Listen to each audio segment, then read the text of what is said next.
nosotros aquí en Colombia. Entonces, mi hermano Reinaldo, háblanos la palabra del Señor.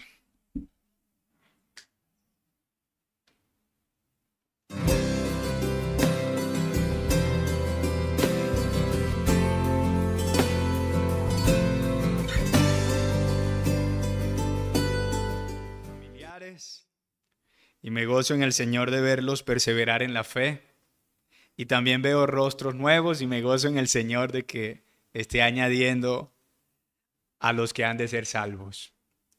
Voy a invitarles a que abran sus Biblias en Juan capítulo 15. Juan capítulo 15, y vamos a leer desde el versículo 1 al 11. Juan capítulo 15, versículos 1 al 11. Dice la palabra de Dios: Yo soy la vid verdadera y mi Padre es el labrador. Todo pámpano que en mí no lleva fruto, lo quitará, y todo aquel que lleva fruto, lo limpiará para que lleve más fruto. Ya vosotros estáis limpios por la palabra que os he hablado. Permaneced en mí y yo en vosotros. Como el pámpano no puede llevar fruto por sí mismo si no permanece en la vid, así tampoco vosotros si no permanecéis en mí. Yo soy la vid, vosotros los pámpanos. El que permanece en mí y yo en él, ese lleva mucho fruto, porque separados de mí nada podéis hacer. El que en mí no permanece será echado fuera como pámpano y se secará, y los recogen y los echan en el fuego y arden. Si permanecéis en mí y mis palabras permanecen en vosotros, pedid todo lo que queréis y os será hecho. En esto es glorificado mi Padre, en que llevéis mucho fruto y seáis así mis discípulos. Como el Padre me ha amado, así también yo os he amado. Permaneced en mi amor. Si guardareis mis mandamientos, permaneceréis en mi amor, así como yo he guardado los mandamientos de mi Padre y permanezco en su amor. Estas cosas os he hablado para que mi gozo esté en vosotros y vuestro gozo sea cumplido. Vamos a orar. Señor, una vez más nos acercamos delante del trono de tu gracia para implorarte, rogarte que a través de este texto tú nos ministres el alma y reformes nuestros corazones desde lo más profundo. Te lo suplicamos, Señor. Nos encomendamos a ti en los méritos de Cristo. Amén. ¿Alguna vez escuchaste a alguien decir que la vida cristiana es muy dura? En efecto, son muchas las personas que creen que la vida cristiana es muy difícil. Son muchas las que piensan eso. Una dificultad que generalmente es el pretexto idóneo para no arrepentirse y creer en el Evangelio. Es el pretexto que usan los inconversos. Y aunque en muchos contextos se transmiten esas palabras gracias al moralismo legalista que nada tiene que ver con el cristianismo bíblico, lo cierto es que esa declaración es casi correcta. Y digo casi porque la vida cristiana no es difícil. La vida cristiana no es difícil. La vida cristiana es imposible. Es imposible. Es únicamente a través de la morada y la asistencia especial del Dios invisible que una persona puede vivir la vida cristiana. Piénsenlo. Abstenerse de los deseos pecaminosos del corazón, vivir vidas entregadas por entero para amar, conocer y adorar a un ser que no hemos visto, es imposible. Es imposible. Dicho de otra manera, la vida cristiana es únicamente posible a través de una conexión vital, permanente y arraigada en Dios. Y de eso es precisamente lo que se nos habla en nuestro texto. Jesús revela aquí en estas palabras que Él es el único y exclusivo medio que puede hacer que un pecador falible, mutable e inconstante como ustedes y como yo pueda vivir la vida cristiana. De ahí nuestro título. Separados de Él, nada podemos hacer. Ahora, lo primero que se aprecia en nuestro pasaje, en los primeros 2 versículos, es una alegoría. Vean lo que dice, versículos 1 y 2. Yo soy la vid verdadera y mi Padre es el labrador. Todo pámpano que en mí no lleva fruto, lo quitará, y todo aquel que lleva fruto, lo limpiará para que lleve más fruto. Ahora, en estas palabras, el Señor está utilizando un lenguaje metafórico que es característico de lo que se nos muestra en el Evangelio de Juan con respecto a las enseñanzas de Jesús. En Juan capítulo 6, versículo 35, Él dijo, yo soy el pan de vida. En Juan capítulo 8, versículo 12, dijo, yo soy la luz del mundo.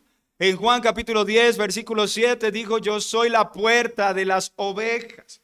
Más adelante, versículo 11, declara, yo soy el buen pastor.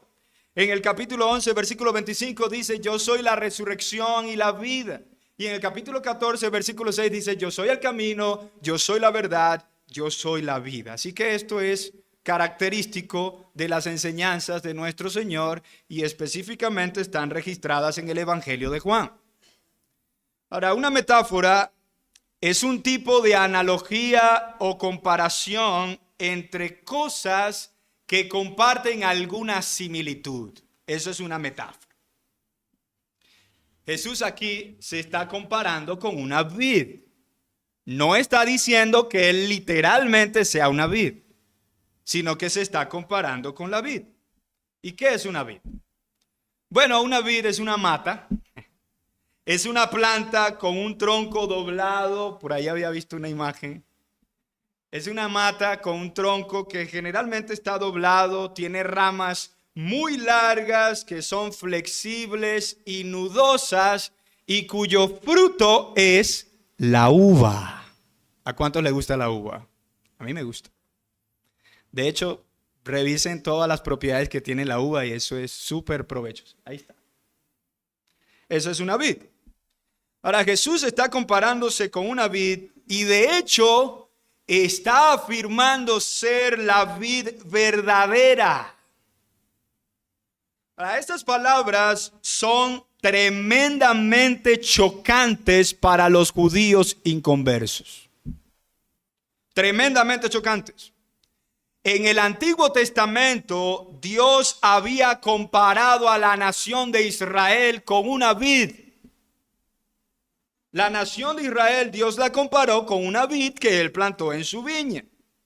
Una vid que Dios plantó en la tierra prometida con el propósito de que diera fruto para su deleite y su honra. Pero, para ello, era menester que dicha vid permaneciera arraigada a Él y cumpliera con todas las demandas del pacto mosaico. Era imprescindible la conexión de los judíos a la vid, es decir, el Israel nacional. Era imprescindible para poder adorar a Dios, para poder glorificar a Dios. Por eso es que los judíos, si están lejos de Israel, ellos oran viendo hacia Jerusalén, porque necesitan esa vid para que puedan adorar a Dios. Pero el Israel nacional demostró ser desleal al pacto y se prostituyó tras los dioses falsos. Una deslealtad que llegó a su clímax al rechazar a Jesús como el Mesías prometido de Israel. Y ahora está aquí el Señor Jesús aseverando ser la vid genuina en la cual el pueblo de Dios debía permanecer conectado y arraigado para adorar a Dios. Ahora Jesús añade que el Padre Celestial es el labrador, es decir, es el trabajador de la tierra, quien ahora estaba plantando no a una nación, no a otra nación, sino a su unigénito en la tierra prometida. Esto, sin lugar a dudas, era para el cumplimiento de la profecía declarada por Isaías en el capítulo 27, versículo 6. Isaías 27, 6. Días vendrán cuando Jacob echará raíces, florecerá y echará renuevos Israel, y la faz del mundo llenará de fruto. Mis hermanos, esta es otra aseveración del Nuevo Testamento de que Jesús es el verdadero Israel. Él es el verdadero Israel. Por tanto, al estar conectados y arraigados a Él, es que el pueblo escogido puede darle gloria al Padre. Por eso Él declara: todo pámpano que en mí no lleva fruto, lo quitará, y todo aquel que lleva fruto, lo limpiará para que lleve más fruto. Ahora Jesús está comparando a los judíos inconversos con los pámpanos, las ramas infructíferas de la vid. Y los está comparando debido a que ellos no estaban conectados a la vid verdadera, no estaban conectados a Él. Pámpanos que Él dice claramente que el Padre los quitaría de su viña, los quitaría de su vid debido a su improductividad. También comparó a sus discípulos con las ramas de la vid. Ramas que al estar conectadas al tronco de la vid tendrían la rica savia fluyendo a través de ellas para dar fruto abundante. Ramas que, a diferencia de las no conectadas, a diferencia de los judíos inconversos, el Padre las limpiaría. Eso es lo que dice el Señor. Es decir, podaría esos tallos sobrantes e improductivos para que continuaran dando fruto. Lo cual, mis hermanos, es una analogía hermosa de la disciplina correctiva de Dios para con sus hijos. Una disciplina que Dios hace para que sus hijos den fruto abundante para su gloria. Analogía que Jesús les explica inmediatamente a sus discípulos al declararles que, a diferencia del resto de los judíos, los discípulos también eran judíos, ellos habían sido limpiados por la palabra que Cristo les había transmitido. Vean lo que dice, versículo 3. Ya vosotros estáis limpios por la palabra que os he hablado. De hecho, ya él viene hablando acerca de eso cuando le declaró a Pedro: los que están limpios no necesitan ser lavados, sino solamente los pies. Desde el capítulo 13, Jesús viene hablando de eso. Ahora, qué grandioso es saber que uno de los medios por los cuales Dios revela quiénes son sus hijos es a través de sus constantes correcciones de sus motivaciones, de sus actitudes, de sus acciones y de su carácter. Correcciones que Él hace a la luz de su palabra. Como aprendíamos, la suficiencia de las Escrituras. Eso es lo que Dios utiliza. Dios confirma quiénes son sus hijos cuando los disciplina. Él confirma su paternidad. Y no solamente confirma su paternidad sobre los que Él corrige, sino que además confirma que esas personas están unidas espiritualmente a Cristo. Así que cuando yo no soy disciplinado y corregido por el Señor a través de su palabra, yo tengo que autoexaminarme.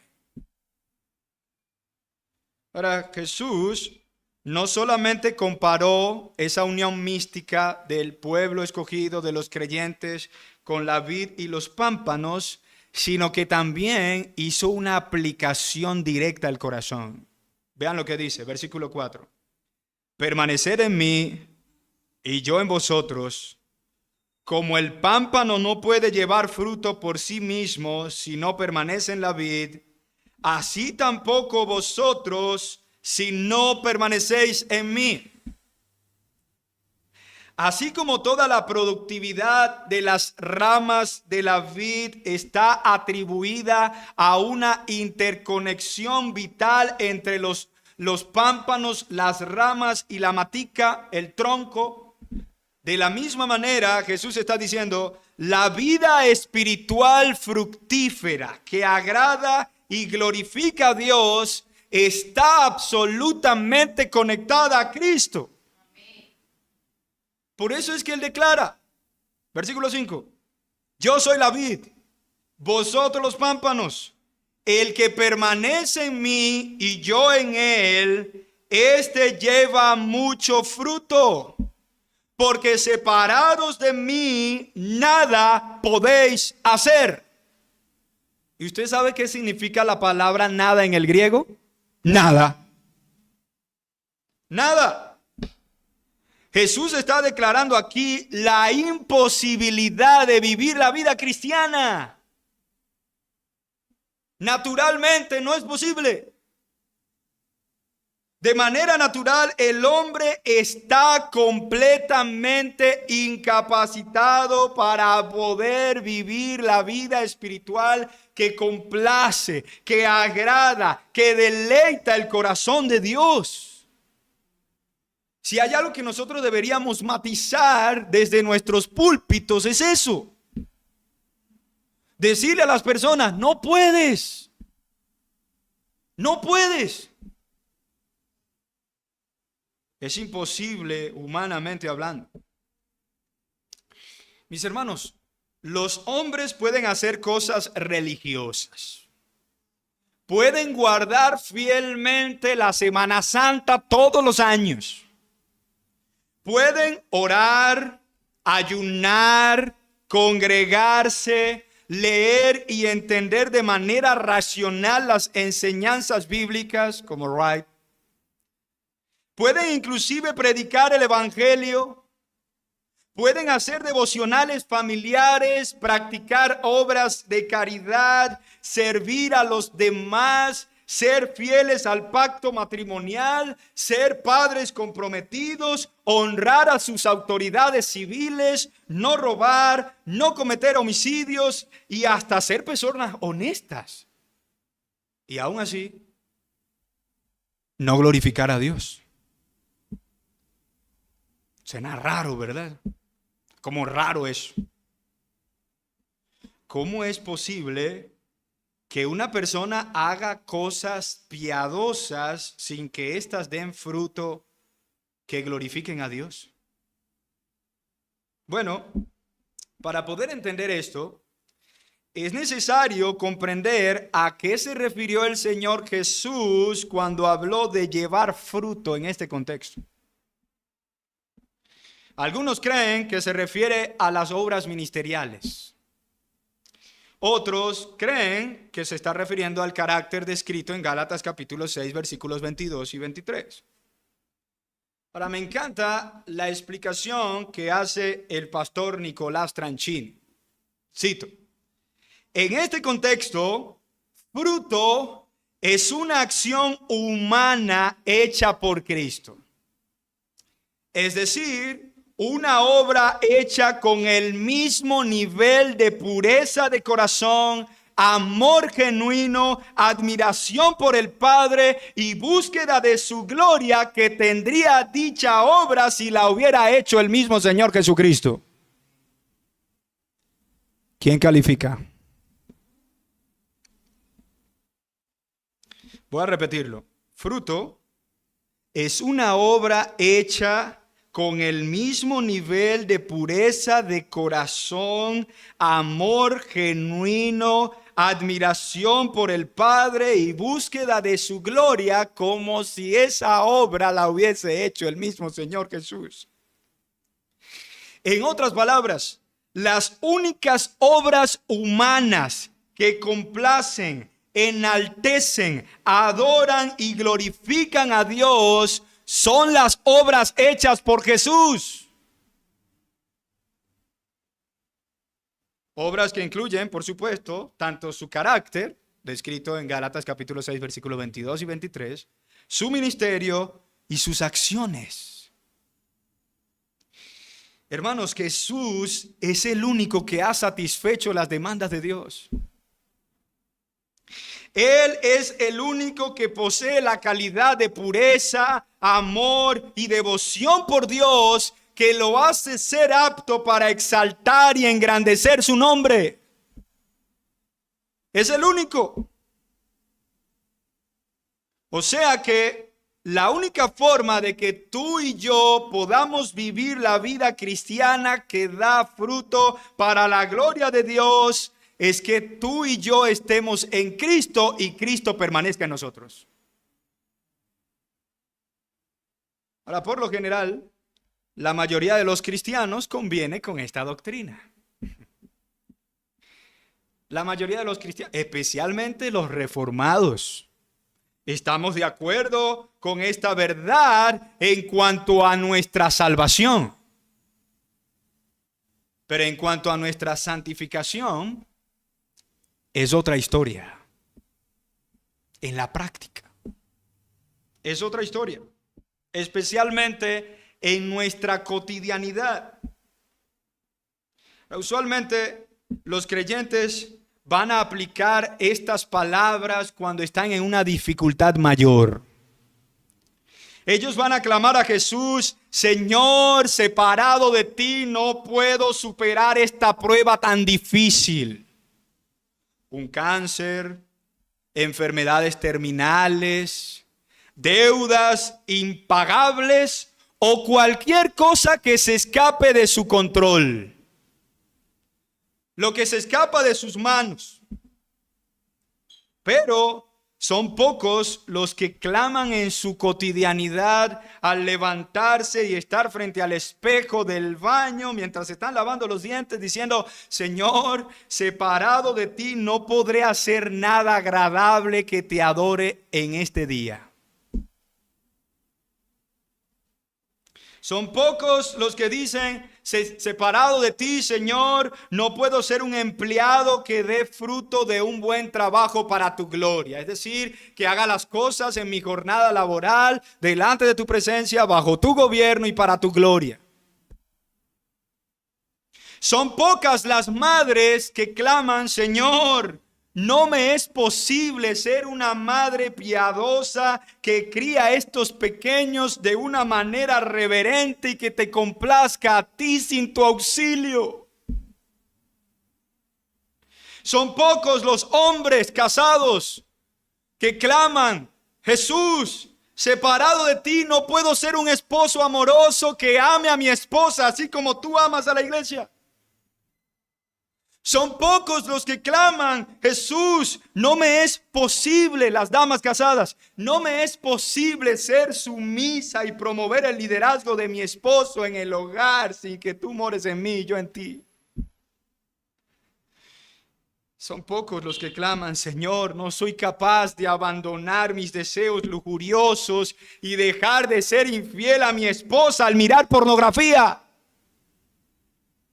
Son pocos los que claman: Dios, me es sumamente difícil, imposible dejar de chismear, dejar de murmurar y ser imprudente con mi boca. Son pocos los que claman: Me es imposible servirte, orar, ayunar, congregarme, leer, estudiar, enseñar, predicar tu palabra, perdonar a quienes me ofenden, hacer obras de caridad. No me es posible servir a mis hermanos de una manera desprendida y abnegada. Soy incapaz de ser constantemente comprometido con mi iglesia local. Soy incapaz de ser puntual porque en el fondo pienso que mi tiempo es más importante que el de los demás. Son pocos los que dicen: Señor, no puedo. Tú dices que honre a mis autoridades civiles, pero no puedo. Y menos si el presidente es izquierdista. Son muy pocos los que claman: no me es posible hacer estas cosas que tú ordenas con el mismo nivel de pureza, amor y devoción desde el corazón como tú exiges, sin permanecer en Cristo y si Cristo no permanece en mí. ¿Se dan cuenta? Con la salvación, chévere, lo aplicamos. Pero en la santificación cotidiana es otra historia. Y la razón, creo que la razón por la que pocos clamamos así, es porque en el fondo creemos que podemos hacer todas esas cosas sin la asistencia de Cristo en los corazones. Y eso es moralismo. Eso no es cristianismo. Eso es moralismo. De paso, eso es un delirio porque Jesús está diciendo clara y explícitamente: separados de mí, nada podéis hacer. He allí la razón de la religión infructífera. He allí el Israel del antiguo pacto presente en el nuevo pacto, presente en la iglesia. Una iglesia que cae en el error farisaico de que puede vivir la vida espiritual que agrada a Dios sin el auxilio de Dios. Mis hermanos, necesitamos a Cristo para poder vivir como Cristo. No hay otra manera. Ahora, esa es la razón por la que la primera consecuencia que Jesús declara en el versículo 6 es una consecuencia negativa. Vean lo que dice, versículo 6. El que en mí no permanece será echado fuera como pámpano y se secará, y los recogen y los echan en el fuego y arden. Ahora Jesús continúa utilizando el lenguaje metafórico del versículo 2. Y ahora está mostrando cómo es que el Padre Celestial quitará las ramas infructíferas que no permanecen en la vid, las cuales Jesús declara que terminarán secándose y echadas en la hoguera. Palabras duras que describen que al igual que los judíos que practicaban una vida religiosa superficial y que terminaron echados del reino y condenados al infierno, de la misma manera aquellos que practican la religión cristiana sin permanecer en Cristo y sin Cristo permaneciendo en ellos, terminarán secos espiritualmente. No darán fruto para la gloria de Dios. Y aunque se pasen la vida viniendo a la iglesia, terminarán en el infierno. Es serio. Ahora, en el versículo 7, Jesús explica de manera práctica en qué consiste dicha permanencia. Versículo 7.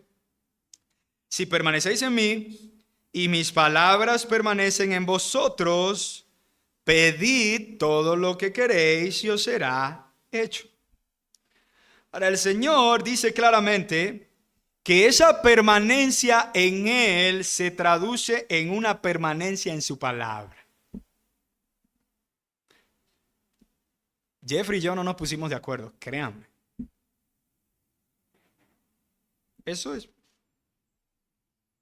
Permanece en su palabra y su palabra permaneciendo en sus discípulos.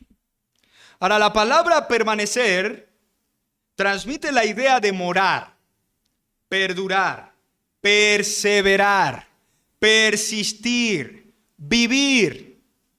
De manera que aquellos en quienes la palabra de Cristo mora en abundancia por la obra del Espíritu Santo, aquellos en que la palabra de Dios penetra en sus mentes y en sus corazones, aquellos que persisten, perseveran y procuran atesorarla y aplicarla en sus vidas cotidianas, son los que darán fruto para la gloria de Dios. Esos son los que dan fruto. Atesoramiento que no es superficial, no es algo externo, sino que ellos la meditan en sus corazones, reconociendo su incapacidad y apelando a la morada y la intervención de Cristo en sus vidas. Ahora, ¿ven por qué es importante que nosotros maticemos desde el púlpito que las personas no pueden? Porque cuando le hacemos ver que no pueden, ni siquiera los niños, no pueden. Naturalmente no pueden. Cuando hacemos ese énfasis, van a quedar completamente desarmados y su única esperanza va a ser atesorar el Evangelio de Cristo. Es la única esperanza que hay. Una permanencia de los discípulos que consecuentemente se reflejará en que sus plegarias se centrarán en su más grande anhelo. ¿Saben cuál es el más grande anhelo de los discípulos de Cristo? Hacer su voluntad. Hacer la voluntad de Dios. Oraciones que Jesús garantiza serán respondidas. Por eso Él dice, pedid todo lo que queréis y os será hecho. Es el mismo lenguaje de Primera de Juan capítulo 5 versículos 14 y 15. Todo lo que pidiereis conforme a su voluntad, Él nos oye. Es decir, Dios responde. ¿Y por qué responde? Porque vamos a pedir aquellas cosas que engrandecen su nombre, que le dan a Él la gloria. Pedid todo lo que queréis y os será hecho. Una permanencia en Cristo a través de su palabra y la oración, que además les conducirá a cumplir el propósito de todos aquellos que al estar en Cristo forman parte del verdadero Israel. ¿Y cuál es ese propósito? Versículo 8. En esto es glorificado mi Padre, en que llevéis mucho fruto y seáis así mis discípulos. Es decir, el Padre se deleitará en lo fructíferos que serán tales personas gracias a la rica savia de la vid verdadera que está fluyendo a través de ellos, la cual será una evidencia de que son verdaderos discípulos de Cristo. Los discípulos dan fruto. Los discípulos crecen. Los discípulos son disciplinados. Discípulos que experimentan de una manera real, vívidamente, el amor, la presencia y la unión mística entre el Hijo y el Padre. Eso es algo que Jesús ya declaró en el capítulo 14, versículo 23. El que me ama, mi palabra guardará, y mi Padre le amará, y vendremos a él, y haremos morada en él. Una experiencia que van a saborear, van a degustar al ser intencionales en practicar cotidianamente los mandamientos de Dios. Mira lo que dice, versículos 9 y 10. Como el Padre me ha amado, así también yo os he amado. Permaneced en mi amor. Si guardareis mis mandamientos, permaneceréis en mi amor, así como yo he guardado los mandamientos de mi Padre y permanezco en su amor. O sea, esa experiencia del amor, la unión mística, la comunión con el Hijo, con el Padre, con el Dios Trino, es algo que los creyentes saborean cuando intencionalmente están inclinando sus corazones a guardar los mandamientos, al practicar los mandamientos, al aplicarlo en su cotidianidad. Que por si fuera poco, no solamente van a saborear, degustar esa unión, esa comunión con su Dios, sino que además eso les va a llevar a saborear la plenitud del gozo de la vida cristiana. La vida que agrada y deleita el corazón de Dios. Mira cómo dice, versículo 11. Estas cosas os he hablado para que mi gozo esté en vosotros y vuestro gozo sea cumplido. El gozo de Cristo, mis hermanos, consistía en que Él había cumplido su misión con éxito. El gozo de Cristo estaba en que Él llevó a cabo la misión de Dios. Su gozo fue que Él ejecutó el plan eterno de redención. El propósito de su vida fue glorificar a su Padre. Ese fue el gozo. Por el gozo puesto delante de Él, sufrió la cruz. Un gozo que Jesús está diciendo aquí, que Él compartirá con todos los que reconocen su incapacidad de vivir la vida cristiana. Aquellos que se aferran a Cristo como su única esperanza y que se unen a Él por medio de la fe. Y que al estar unidos a Él por gracia, por medio de la fe, buscarán activamente glorificar a Dios en su cotidianidad. ¿Y tú? ¿Qué tal tú, mi hermano, mi hermana? ¿Buscas activamente glorificar a Dios en tu cotidianidad? ¿O eres de los que está tratando de vivir la vida cristiana sin Cristo? Que hay mucha gente, no son nada más los católicos romanos. Ahora entiendes por qué no experimentas el gozo de vivir la vida cristiana. Ahora entiendes. Oras, lees tu Biblia, ayunas, bueno, algunos ayunan. Haces tus devocionales personales, tus devocionales familiares, escuchas predicaciones, sirves, eres comprometido en tu iglesia, no dejas de congregarte, pero no experimentas gozo porque estás haciendo todas esas cosas de manera farisaica. Esa es la razón.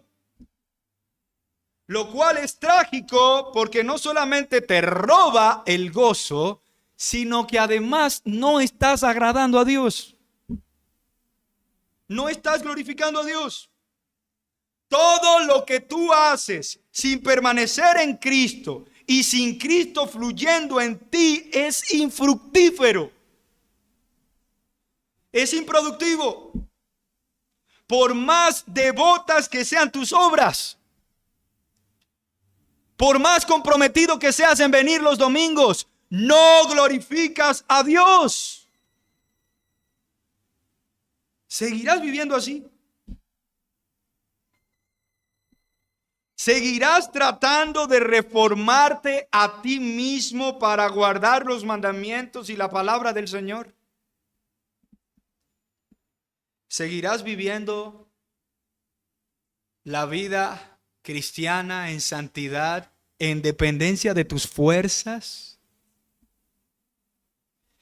Yo oro al Señor para que resuelvas hoy no seguir así. No seguir así. Es una tragedia. Oro al Señor para que empieces a aplicar en tu cotidianidad. Escucha bien, en tu cotidianidad. Aplica la realidad de que en lo más profundo de tu corazón no puedes.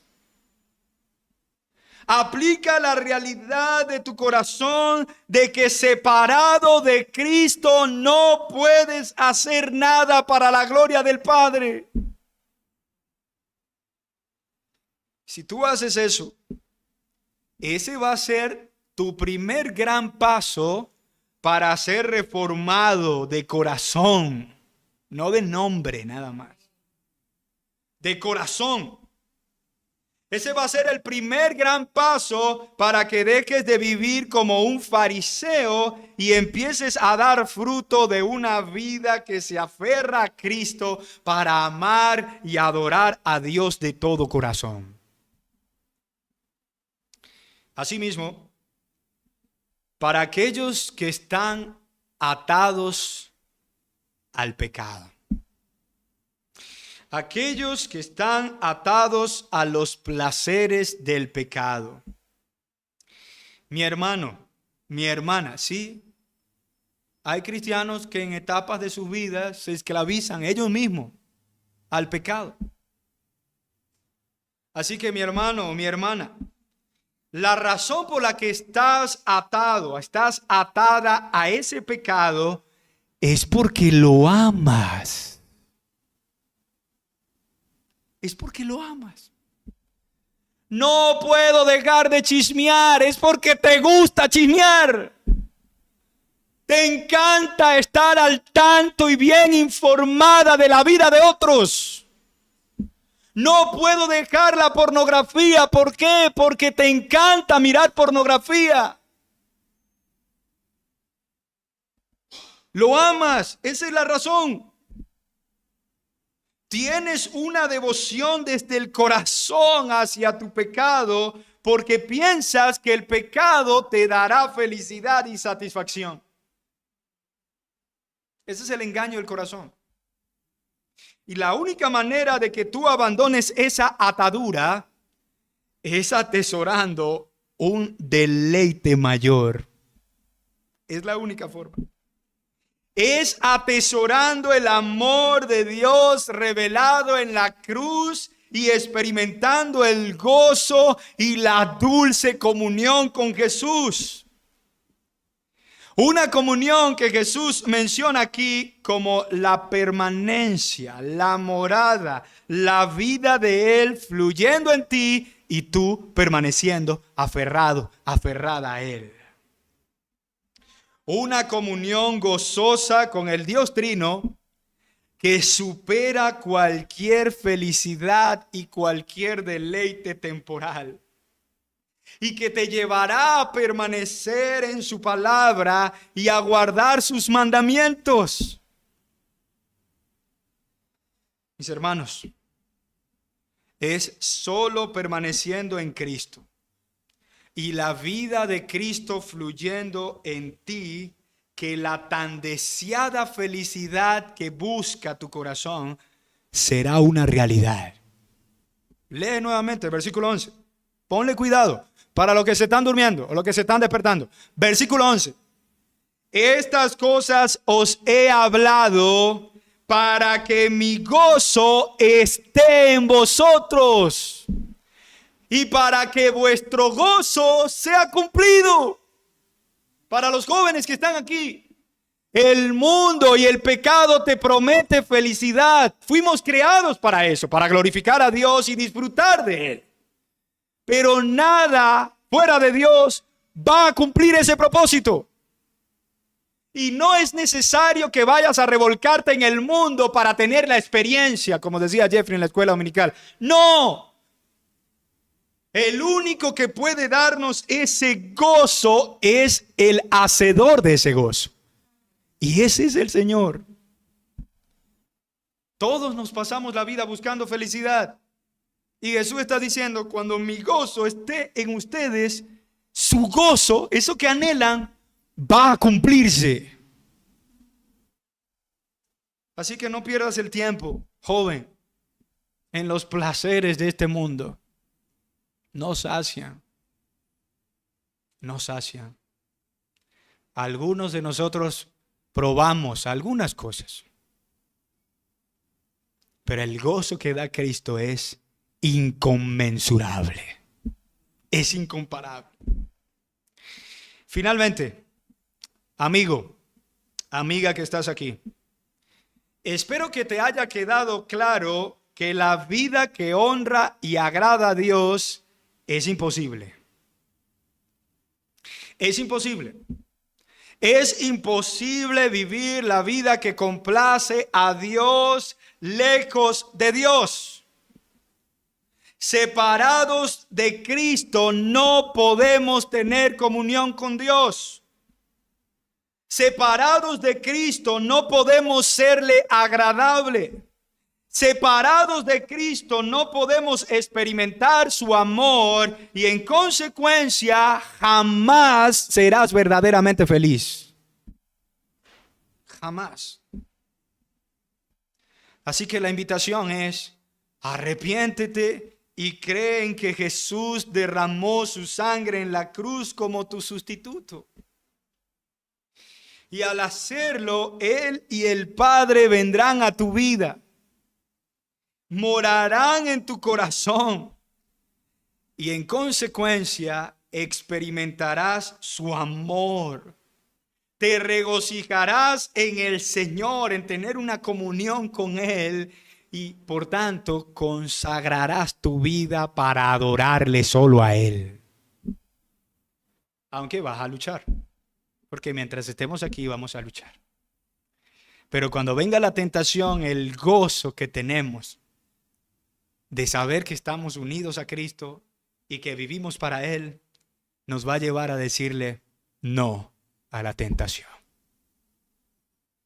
Vamos a orar. Señor, te damos gracias por tu palabra. Gracias porque definitivamente hemos cometido este agravio. Hemos dependido de Cristo para nuestra absolución, para nuestra justificación delante de ti. Pero no hemos dependido de Cristo para nuestra santificación cotidiana. Así que te pedimos, Señor, que nos perdones. Te damos gracias por esta palabra con la cual nos corriges hoy, para que dejemos ese delirio y empecemos a clamar e invocar el nombre de Cristo, porque todo aquel que invocar el nombre del Señor no será avergonzado. Ayúdanos a recordar esta palabra, no solamente esta semana, sino el resto de nuestros días, para que nos aferremos a Cristo y para que su palabra more, permanezca en nosotros, para que podamos dar fruto abundante para tu gloria. Que así sea, Señor. En el nombre de Jesús. Amén.